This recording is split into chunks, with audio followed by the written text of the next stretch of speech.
ফোরাত নদীর পানি রে বন্ধ করে দিল রে, ফোরাত নদীর পানি রে বন্ধ করে দিল রে, কাছে যেতে দিল না সেথায়।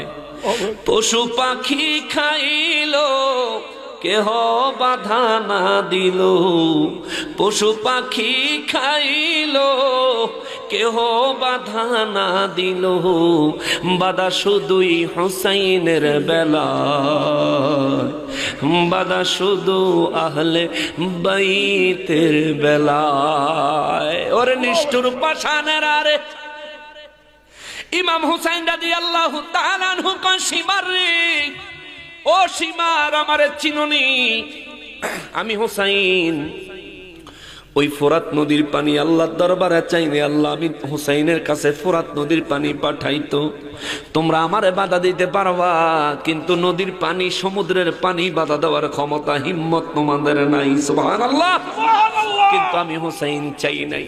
মুসলমানের কেন ভালোবাসবেন না আহলে বাইতের? ইমাম হুসাইন রাদিয়াল্লাহু তাআলা আনহুর গায়ে যখন 40টা তরবারির আঘাত, আহা, শরীরে যখন 134টা তীরের আঘাত, 34টা বর্ষার আঘাত শরীরে লইয়া ইমাম হুসাইন রাদিয়াল্লাহু তাআলা আনহু ঘোড়ার উপর থেকে যখন জমিনের মধ্যে পড়ে গেলেন, আহারে কাফের বেঈমান এই মুসলমান রূপী মুনাফিকেরা দেখেন দেখেন দেখেন, হয়তো অনেকে মাঝে মধ্যে কন নকশবন্দি হুজুর আপনি খালি অমুক হুজুরের বিরুদ্ধে কন, অমুক হুজুরের বিরুদ্ধে কন, না রে বাবা, কোন হুজুরের বিরুদ্ধে বলা আমার ইচ্ছা না।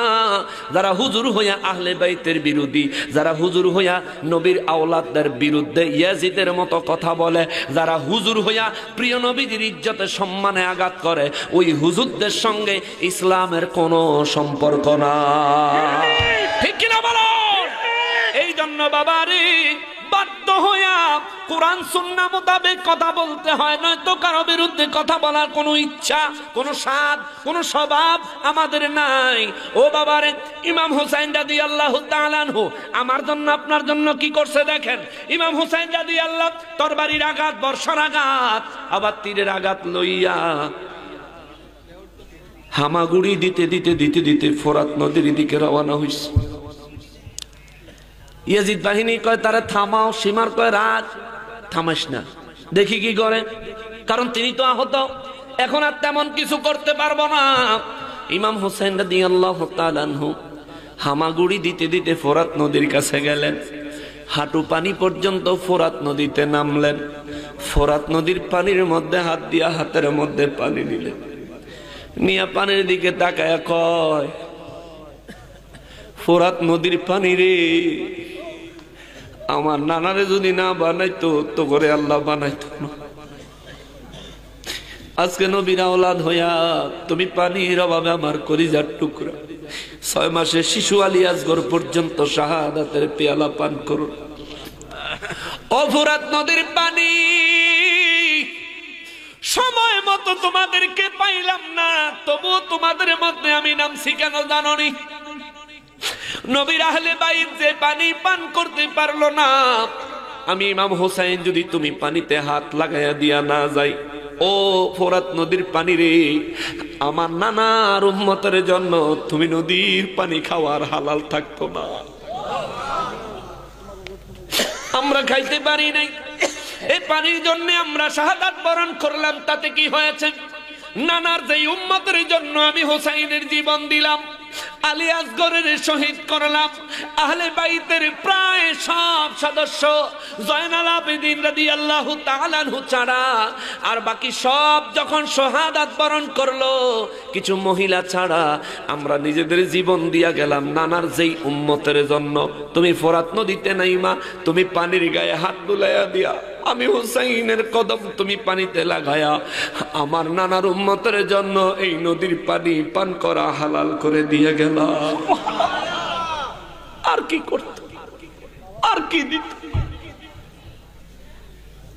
সেখান থেকে উঠে আসলে সীমার যখন জবাই করবে, ইমাম হুসাইন রাদিয়াল্লাহু তাআলা আনহু কয়, সীমার রে, ও সীমার, আমি জানি আমার গর্দান আলাদা না করে তোরা শান্তি হবি না, কিন্তু জুমার নামাজ আজকে শুক্রবার, জুমার দিন জোহরের নামাজের ওয়াক্ত যায় আমারে মৌতের আগে একবার জোহরের নামাজটা আদায় করতে দে। সীমা তারে ছেড়ে দিলেন, তিনি জোহরের নামাজ আদায় করলেন। নামাজ আদায় করার পর সীমার ইমাম হোসেন রাদিয়াল্লাহু তাআলা আনহুর গলার মধ্যে ছুরি চালানোর চেষ্টা করলেন। সীমার ছুরি চালায় ইমাম হোসেন রাদিয়াল্লাহু তাআলা আনহু হাসেন। সুবহানাল্লাহ, সুবহানাল্লাহ। সীমার ছুরি চালায় ইমাম হোসেন রাদিয়াল্লাহু তাআলা আনহু হাসতে লাগলেন। আয় হায়, সীমার কয় হোসেন মৃত্যুর কি ভয় নাই? ইমাম হুসাইন কয় তোমার কি গলা কাটার মতো শরীরে শক্তি নাই? সুবহানাল্লাহ। সীমার কয় কি কয় শক্তি নাই? আরো জোরে প্রেসার দিয়া চাপ দিয়া গলা জবাই করার চেষ্টা করতেছে, গলার একটা পশম কাটে না। সুবহানাল্লাহ। সীমার কয় হুসাইন কি ব্যাপার, এত চেষ্টা করতেছি তোমার গলা কাটতে কাটে না কেন? ইমাম হোসেন রাদিয়াল্লাহু তাআলা আনহু কা সীমার রে, যদি কিয়ামত পর্যন্ত আমি হোসেন আহত হয়ে পড়ে থাকি, তুমি হোসেন যদি কিয়ামত পর্যন্ত আমার জবাই করার চেষ্টা করো, গ্যারান্টি একটা পশমও কাটতে পারবা না। জোরে কোন সুবহানাল্লাহ। সীমার কয় কেন? বলে আমার এই গলায় আমার নানা দু জাহানের বাদশা রহমাতুল লিল আলামিনের অগণিত চুমু আছে। জোরে কোন সুবহানাল্লাহ। যেই জায়গায় রহমাতুল লিল আলামিনের চুমু লাগছে ওই জায়গায় জাহান্নামের আগুনও ধরবে না। তুমি সীমারে ছুরিতে কি আসে যায়? আল্লাহু আকবার, আল্লাহু আকবার, নারে তাকবীর, আল্লাহু আকবার, নারে রিসালাত ইয়া রাসূলুল্লাহ। মুআজ্জাজ মুকাররম এই কথা বললে সীমার কয় হোসেন তুমি কও তোমারে কেমনে জবাই করন যাইব? চিন্তা করেন কত বড় বিয়াদব। ইমাম হোসেন রাদিয়াল্লাহু তাআলা আনহু কয় সীমা আমার ঘাড় আমার গর্দান দিয়া যদি জবাই করো তাইলে আমার মাথাটা কাটতে পারবা। হায় হায়। সীমার ইমাম হোসেন রাদিয়াল্লাহু তাআলা আনহুর এতক্ষণের কথা শুনে তার ভিতরে একটু ভয় ঢুকলো। সেই ইমাম হোসেন রাদিয়াল্লাহু তাআলা আনহুর ঘাড় মোবারক দিয়ে জবাই করলো, কিন্তু বডি থেকে মাথা মোবারক আলাদা করে নাই। খুলি বিন ইয়াজিদ সে আয়েশা ইমাম হোসেন রাদিয়াল্লাহু তাআলা আনহুর মাথা মোবারক কাইটা আলাদা করে ফেললেন বডি থেকে। মাথাটা সরাইয়া ইমাম হোসেন রাদিয়াল্লাহু তাআলা আনহুর ওই বডি মোবারকের উপরে দিয়া 30,000 ঘোড়া চালাইয়া দিছে। ঘোড়ার খুরের আঘাতে শরীরের মাংসগুলো হাড় থেকে প্রায় আলাদা হয়ে গেছে।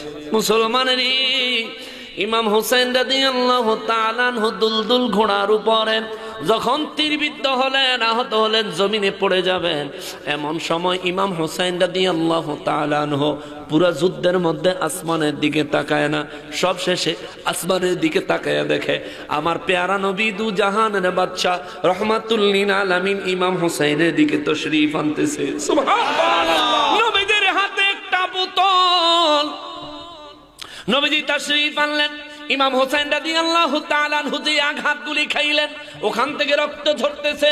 আমার নবীজি ওই বোতলের মধ্যে রক্ত নিলেন, নিতে থাকলেন। ইমাম হোসেন রাদিয়াল্লাহু তাআলা আনহু ঘোড়ার উপরে থাইকা আহত ক্লান্ত ওই অবস্থায় পিপাসার্ত তিনি বলেন নানা গো, ও নানা শেষ পর্যন্ত বুঝি দেখতে আইছেন নাতির কুরবানি কেমনে হয়? নবীজি দুই চক্ষু মুবারকের পানি মুবারক সাইরা দিয়া কয় হোসাইন, ও হোসাইন রে, হোসাইন তোমার মতো শাহাদাত আল্লাহর জমিনে আর কেউ বরণ করে নাই। যেমনি পিপাসার্ত তেমনি পরিবার হারা মনের দুঃখ কষ্ট, তার মধ্যে এত আঘাত। ও হোসাইন তোমার মতো শাহাদাত কেউ বরণ করে নাই। আমি নবী তোমারে কোরবানি দিছি, তোমার আম্মা জান তোমারে কোরবানি দিছেন আমার গুনাহগার উম্মতদেরকে পার করার জন্য, আমার গুনাহগার উম্মতদের গুনাহগুলো মাফ পাওয়ার জন্য। হোসাইন রে, ও হোসাইন তোমার শাহাদাতে আমি নবী কষ্ট পেলেও আমার উম্মতের নাজাতের কথা চিন্তা করে আমি নবী খুশি, তুমি হোসাইন খুশি কিনা। ইমাম হোসাইন রাদিয়াল্লাহু তাআলা আনহু কয়, না না গো, আপনার উম্মতের জন্য জীবন দিতে পাইরা আমি হোসাইন সবথেকে বেশি খুশি। জোরে বলেন সুবহানাল্লাহ। ইমাম হোসাইন রাদিয়াল্লাহু তাআলা আনহু কয়, না না, ও না না, তাইলে বোতলের মধ্যে রক্ত নিচ্ছেন কেন? নবী কয়, যারা রক্ত ঝরাইলো কিয়ামতের ময়দানে তাদের বিরুদ্ধে আমি নবী মামলা দিব। যারা তোমার রক্ত ঝরাইলো কিয়ামতের ময়দানে আল্লাহর কাছে তাদের বিচার চাইবো। তোমার রক্ত যাদের কাছ থেকে ঝরলো, এই রক্ত আমার উম্মতের নাজাতের জন্য আমি নবী হাশরের ময়দানে দাঁড় করাবো। সুবহানাল্লাহ। হাদিসে মোবারকে আসলো, আল্লাহ কয়, নবী গো, ও নবী, আপনারে আমি আল্লাহ দুইটা প্রস্তাব দেই। নবী গো, ও নবী, দুইটা প্রস্তাব। আমার নবী বলেন, আল্লাহ কি প্রস্তাব? আল্লাহ বলেন, এক নাম্বার প্রস্তাব হলো আপনার উম্মতের অর্ধেক আমি কোনো হিসাব নিব না, কোনো আযাব দিব না, বিনা হিসাবে জান্নাতে পাঠায়া দিব। সুবহানাল্লাহ। নবী কয়, আল্লাহ বাকি অর্ধেক? আল্লাহ কয়, বাকি অর্ধেকের আমলে যা থাকবো তা বিচার হবে। যার আমলে নেক আছে তারা জান্নাতে দিব, যার আমলে গুনাহ বেশি তারা আমি জাহান্নামে দিব। আমার নবী কয়, আল্লাহ দুই নাম্বার প্রস্তাবটা কি? আল্লাহ কয়, দ্বিতীয় প্রস্তাব হলো আমি একজনকেও বিনা প্রশ্নে বিনা আযাবে জান্নাতে দিব না, কিন্তু আপনি নবী শাফাতের দায়িত্ব নিতে পারেন। আমার নবী কয়, আল্লাহ আমার অর্ধেক উম্মত জাহান্নামে দেন, আমার অর্ধেক উম্মত জান্নাতে দেন। এইটা আমি নবী চাই না, আমি নবী আপনার কাছ থেকে শাফাতের দায়িত্ব চাই। সুবহানাল্লাহ।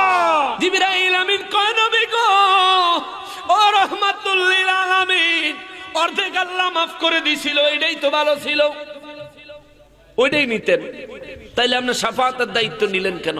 আমার নবী বলেন, জিবরাইল, আমার উম্মত অর্ধেক জান্নাতে দিলে কাজ হবে না, একজন উম্মত জান্নাতের বাহিরে থাকতে আমি নবী জান্নাতে কদম দিব না। সুবহানাল্লাহ। একজন জাহান্নামে না, শুধু জান্নাতের বাইরে হাসরের ময়দানে থাকতেও, পুলসেরাতে থাকতেও, পিছনে আসতেছে, এই অবস্থায় থাকা অবস্থায়ও আমি নবী জান্নাতে কদম দিব না। আল্লাহু আকবার, আল্লাহু আকবার। এই জন্য আমি শাফাতের দায়িত্ব নিছি। নবী বলেন, হোসাইন হাসরের ময়দানে আমার গুনাহগার পাপী উম্মত গুলার নেক যখন ওজন দিবে, গুনাহ যখন ওজন দিবে, দেখা যাইব পাগলারা তোমার ভালোবাসতো, মুহররম মাস আসলে তোমার স্মরণে দ্বীন ইসলামকে কায়েম করা, প্রতিষ্ঠা করার নিয়তে ওয়াজ মাহফিলের আয়োজন করত, কিন্তু দেখা যাইব এই পাগলায় নিজেই ইবাদত বন্দেগীর ক্ষেত্রে দুর্বল, আমলের ক্ষেত্রে নেক আমল কম, কিন্তু তোমার মহব্বত তার ভিতরে আছে, আমি নবীর মহব্বত তার ভিতরে আছে, আহলে বাইতের প্রেম, আহলে বাইতের মহব্বত তার ভিতরে আছে। হুসাইনের, ও হুসাইন, এই পাগলারা কিয়ামতের ময়দানে মিজানের সামনে দাঁড়াইলে যখন তার নেক কম আর গুনাহ বেশি হয়ে যাবে, তুমি হুসাইনের রক্ত আমি আল্লাহর দরবারে দেখায়া আমি তার জন্য শাফাত করব। আল্লাহু আকবার। হায় হায় হায় রে মুসলমান, দু জাহানের বাদশা রহমাতুল লিল আলামিনের কলিজার টুকরা ইমাম হুসাইন রাদিয়াল্লাহু তাআলা আনহুর মাথা মুবারক বডি থেকে আলাদা করে ফেললো, আলাদা করে বডির উপর 30,000 গোড়া চালায়া দিল। ইয়াজিদ বাহিনী আযান দিল, আসরের নামাজের জামাত সহকারে আসরের নামাজ আদায় করলো। ও বাবা, তাইলে বোঝা যায় আহলে বাইতের গলায় যারা ছুরি চালাইছে তারা নামাজি, ঠিক কিনা? এখনো কিছু নামাজি আছে আহলে বাইতের বিরুদ্ধে কথা কয়, আছে না নাই? এরা হলো ইয়াজিদের বংশধর, ঠিক কিনা? এরা ইয়াজিদের প্রেতাত্মা, ঠিক কিনা বলে? এরা ইসলামের দুশমন, নবীর দুশমন, আহলে বাইতের দুশমন।